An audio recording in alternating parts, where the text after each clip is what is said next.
సిద్దిపేట జిల్లా కొమరవెల్లి మల్లికార్జున స్వామి క్షేత్రం భక్తజన సంద్రంగా మారింది.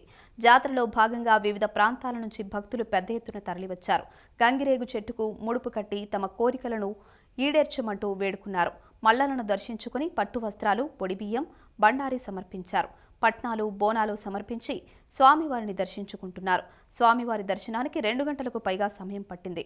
కొండపై ఉన్న మల్లన్న తోబుట్టువు రేణుకా ఎల్లమ్మకు భక్తులు బోనాలు సమర్పిస్తున్నారు.